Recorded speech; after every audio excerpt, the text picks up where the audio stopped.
Fellowship. Today we're looking at Acts 2:42 to see what the first church did.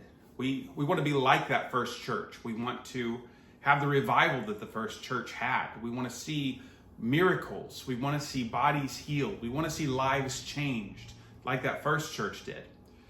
And so looking at Acts 2:42, it says, "And they continued steadfastly in the apostles' doctrine and fellowship, and in breaking of bread and in prayers." Last time we talked about the apostles' doctrine, and this time we're looking at fellowship. What does fellowship mean? We use that word pretty often, I would think. There's going to be food and fellowship. It feels like, if there's fellowship, hey, there's a good chance there's going to be food too. So that's a win, right? We love the alliteration. There's going to be fun and food and fellowship. Put the words together, it just feels like they flow together. But what does that word fellowship really mean? I hope that you had something tasty to eat today. I hope you had some good food today. But the word fellowship in the Bible, it comes from the Greek word koinonia. And koinonia, it really means to have in common. It's that they're having something in common. So fellowship, think community. Think people that have something in common.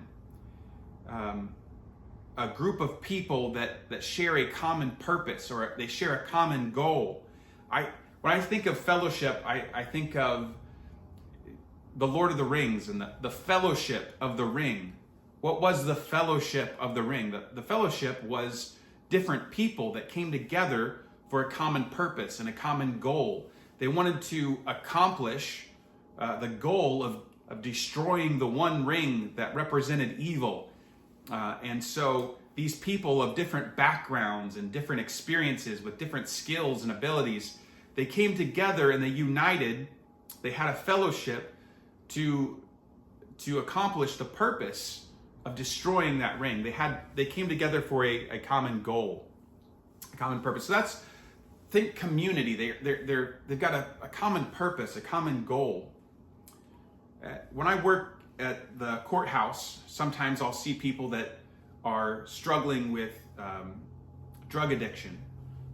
Maybe they've been charged with some kind of crime that involved drugs, and sometimes I'll see people at the end of their court cases or their court supervision. Maybe they're finishing up on probation, or they're asking the judge to change their sentence a little bit and say, "Judge, I've been doing so much better. Can you give me a little bit of relief here?" And I'll see people, and what helps some of the people be successful is that they found someone else that can help them with their struggles.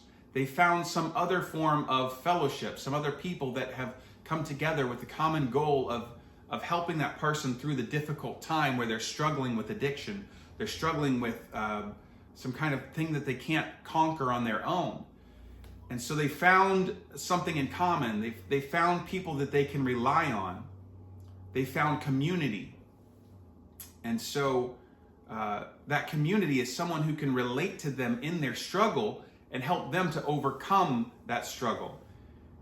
In recovery, they're told to change the people, the places, and things that they surround themselves with. And I find that so interesting, that when you're trying to change your struggle, or you're trying to get out of that struggle, that thing that you can't overcome on your own, the first thing they tell you to change is the people that are around you. Because we've heard it so many times, when you surround yourself with people that are struggling, you're going to struggle. When you surround yourself with people that are achieving, it's going to encourage you to achieve. So you need to surround yourself, find that community, find that fellowship. In recovery, people need fellowship. And we all need fellowship. We all need community. We all need people that can encourage us. And we need people that we can encourage whenever we come out the other side. Jesus told Peter that when he was converted, to strengthen the brethren. Strengthen those. After you've come through the trial, strengthen others. Find someone and relate to them in their struggle and help them through it. We need to have people that can come to us whenever we are struggling and say, you know what, that ain't it, Chief. You got to change what you're doing. You got to get away from those people. Those people don't have your best interests at heart. Those people aren't looking out for you. And so you got to get away from those people. You got to stay away from those things that are causing you to struggle. You've got to find people that can give you community and that fellowship. And that's what they had in the early church. They were coming together and they were encouraging each other. They had things in common and they were lifting each other up and they were encouraging each other. The Bible says, provoke one another to good works. We want to encourage each other to do well. We need fellowship. And fellowship is more than just spending time together. It's more than just gathering at a place. It's coming together for a common goal. And so we want to have that fellowship. We want to have that coming together for a common goal. It's the Bible says in Ecclesiastes that two are better than one. For if one fall, one will lift up the other. We need those people to lift us up when we fall. That reminds me of going back to my earlier story of the Lord of the Rings. Sam and Frodo, at the end, Frodo was carrying the weight of that ring. He was trying to do it all by himself, but he had Sam. And even when he pushed Sam away, Sam was that faithful friend who was going to help him to get to his Mount Doom, that he could destroy that ring. But we've got to have people that help us get to the goal, that help us get to the place where God is calling us to go.